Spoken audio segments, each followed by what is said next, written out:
আসসালামু আলাইকুম। আপনারা সকলে কেমন আছেন? আশা করি সবাই ভালো আছেন। তো বন্ধুগণ, আমরা আলহামদুলিল্লাহ আপনাদের দোয়ায় ভালো আছি। দেশ ও দেশের বাহিরে যারা আমার ভিডিওটা দেখবেন তারা প্রথমে একটি লাইক দিয়ে ভিডিওটা শুরু করবেন, ফুল ওয়াচ পূর্ণ করে দিবেন। আপনাদের কাছে আমার বিনীত অনুরোধ। ওয়াচ টাইম অনেক বাকি, ফুল ওয়াচ না দেখলে আমার ওয়াচ টাইমটা আসবে না। তো দেখেন, এই বৃষ্টির দিনে ভিডিও করা অসম্ভব। তো বৃষ্টিতে ভিজে গোসল করে এখন খেতে আসলাম গরম গরম ভাত, 2 রকমের ভর্তা, ডাউল, চচ্চড়ি। তো প্রথমত হলো আমার ঠান্ডার সমস্যা, তাই কালিজিরার ভর্তা তৈরি করছি, আর ঝাল ঝাল লাল মরিচের শুটকির ভর্তা, আর হলো ডাউল চচ্চড়ি। তো খুবই স্বাদ, অসাধারণ একটি রেসিপি, আমার কাছে স্পেশাল। ভর্তা হলে আমার আর কিছু লাগে না। শুটকি আমার অনেক ফেভারেট। আর বাহিরে ঝমঝম বৃষ্টি হচ্ছে, বৃষ্টির শব্দে চারপাশে ঝমঝম শস্য শব্দ হচ্ছে, প্রচণ্ড বৃষ্টি, থামার নামই নাই। তাই ভয়েস দিতেছি। অবশ্যই ভয়েসের মধ্যে বৃষ্টির শব্দ আসবে, কিছু করার নেই, দুঃখিত।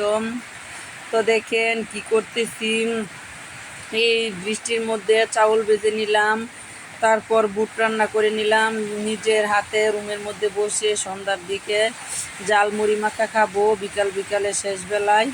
তো দেখেন, প্রথমে পেঁয়াজ কুচি, তারপর হলো কাঁচামরিচ কুচি, এই লেবুর কুচি, সব কিছু নিয়ে তারপর এখন আমি নিয়ে নিলাম বুট।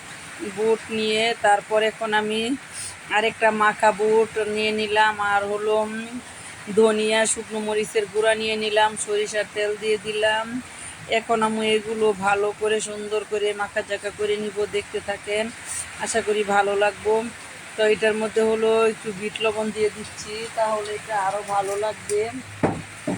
তো আপনাদের সাথে শেয়ার করতেছি। এখন সুন্দর করে নাড়াচাড়া নাড়াচাড়া নাড়াচাড়া ঘাটা ঘাটা ঘাটা ঘাটা ঘাটা ঘাটা করে একদম ঝালমুড়ি যেরকম করে মিশিয়ে এনে এইভাবে আমি মিশিয়ে নিব সুন্দর করে একে অপরের সাথে। এখন আমি লেবুর রস দিয়ে দিচ্ছি, দেখতে থাকেন, আশা করি আপনাদের কাছে ভালো লাগবে। তো আমার লেবুর রসটা দেওয়ার পরে এখন আমি সুন্দর করে এটা আর একটু নাড়াচাড়া করে মিশিয়ে নিব। এখন আমি পরিমাণ মতো চানাচুর দিয়ে দিচ্ছি। ঝালমুড়িটা একদম ঝাল হবে, তাই মরিচের গুঁড়ো দিলাম, কাঁচা মরিচ দিলাম, শুকনো মরিচ দিলাম। তো সব কিছু দিয়ে এখন আমি পরিমাণ মতো মুড়ি দিয়ে দিব। তো মুড়িটা দিয়ে তারপর আবার সুন্দর করে নাড়াচাড়া করব। আর একদম অনেক স্বাদ, হাতের তৈরি করা ঝালমুড়ি, তার কোনো তুলনা নেই। সম্পূর্ণ কোনো ঝামেলা মুক্ত ছাড়া ঘরোয়া মশলা দিয়ে স্বাদ কারে কয় জমের স্বাদ, তরতাজা জিনিস দিয়ে।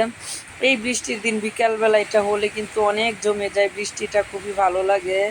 তো চারপাশে কিন্তু প্রচণ্ড বৃষ্টি। দেখেন, আপনাদের সাথে কথা বলতে বলতে আমার ঝালমুড়িটা কত সুন্দর হয়ে গেছে, মাশাল্লাহ দিলে। তো এখন আমি ঝালমুড়ি খাবো, আর ওই পাশে দেখেন চাউল ভাজা নিয়ে নিয়েছি। তো খুবই ভালো লাগবে, শুকর আলহামদুলিল্লাহ, আল্লাহ পাক রিজিকে রাখছে। আর এই বিকালবেলা বৃষ্টির মধ্যে তো কিছু খেতে ইচ্ছেই করে, এটা ছাড়া তো বৃষ্টির বিকাল জমেই না। তো আজকে কিন্তু গাইস আমাদের বৃষ্টির বিকালটা কিন্তু একদম জমে ক্ষীর চাঙ্গা হয়ে গেছে, খুবই ভালো লাগতেছে। ঝাল ঝাল ঝালমুড়ি খেয়ে চোখ কিন্তু টলমলো করতেছে। এখন আমি সুন্দর করে আবার চাউল ভাজা খেতেছি, জালটা প্রচণ্ড লেগে গেছে, তাই চাউলটা আর মাখা করলাম না, এমনিতেই খেয়ে নিলাম। অসাধারণ একটি রেসিপি। তো দেখেন, বৃষ্টিতে আমার মুরগির চাগুলো একদম ভিজে গেছে, তো আমিও ভিজে গেছি। তো দেখেন, প্রচণ্ড বৃষ্টি আজকে সকাল থেকে, ওই বৃষ্টি, রান্না টান্না সব কিছুই করা খুবই কষ্টদায়ক হয়ে গেছে। আমাদের তো শহরের মতো না যে গ্যাসে রান্না করি, লাকড়ির চুলায় রান্না করতে হয়, আপনারা তো জানেনই, আপনাদের সাথে শেয়ার করি। তো এটা হলো আমার বাসার পিছনের সাইডটা, পিছন দিয়া দেখাইতেছি আপনাদের কাছে, শেয়ার করতেছি। বৃষ্টিটা দেখতে থাকেন, আশা করি আপনাদের ভালো লাগবে। তো সেটাই আপনাদের সাথে শেয়ার করতেছি। এখন দেখেন, আমি বৃষ্টিতে ভিজে গোসল করলাম, তো সেটাও আপনাদের সাথে শেয়ার করলাম। বৃষ্টির বিকেলবেলা দেখেন, আমাদের এখানে কিন্তু সমুদ্র, কক্সবাজার, হয়তো কক্সবাজার অনেক বড়, কিন্তু আমাদের এখানে একটু ছোট সমুদ্র, এটা ওই আপনাদের সাথে শেয়ার করতেছি। দেখেন কত সুন্দর